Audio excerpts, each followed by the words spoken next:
મુસ્લિમોનું નવું વર્ષ એટલે કે મોહરમ, અને એમાં પણ તાજિયાની વાત આવે એટલે સમગ્ર દેશમાં જ નહીં પણ વિશ્વમાં જામનગરના તાજિયા ખૂબ જ પ્રખ્યાત છે.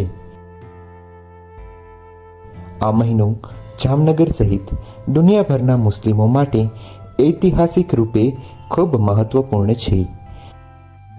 ખાસ કરીને જામનગરમાં ચાંદીના તાજિયા આકર્ષણનું કેન્દ્ર બને છે.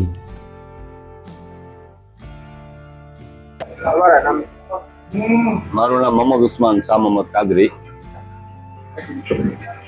ચાંદીનો તાજિયો ક્યાંથી બનાવવામાં આવે છે? ચાંદીનો તાજિયો અમારા જામનગરના રાજવી પરિવારોએ પૂર્વજોએ બનાવેલો છે અને ઘણા સમયથી અમારા કુટુંબોને આપેલો છે.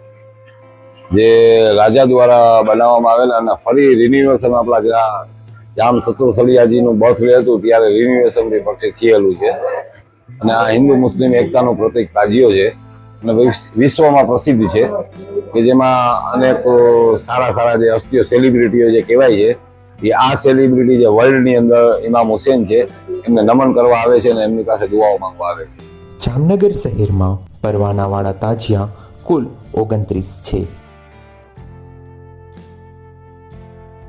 ખાસ કરીને ચાંદીના તાજિયા જોવા વિદેશથી પણ લોકો આવે છે.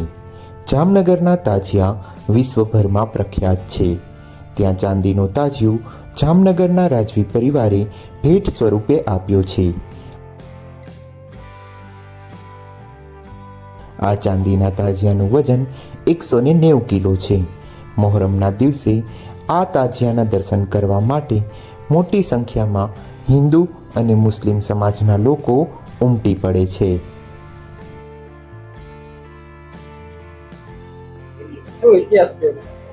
એનો ઇતિહાસ બહુ જૂનો છે. અમે બચપનથી એવું સાંભળેલું છે કે જામનગરની અંદર આ કાદરી પરિવારને તાજિયો અર્પણ કરેલ અને એમાં હિન્દુ મુસ્લિમો બધા માનતા હોય છે, ચડાવતા હોય છે અને એમાં સાકર, નારિયેળ, પછી વિવિધ પ્રકારની અનકના હાથી, ઘોડા જેવી મન્નત રાખેલા હોય છે એવી વસ્તુ અંદર અર્પિત કરતા હોય છે અને એમની મનોકામના પૂરી થતી હોય છે. મોહરમના દિવસે જામનગરમાં લાખોની જનમેદની ઉમટી પડે છે. આ દિવસે ચાંદીના તાજિયા સહિત નાના મોટા હજારો તાજિયા પડમાં આવે છે, જે જોવા માટે London, America, Canada, Hyderabad, Delhi, Mumbai સહિત દૂર દૂરથી લોકો આવે છે.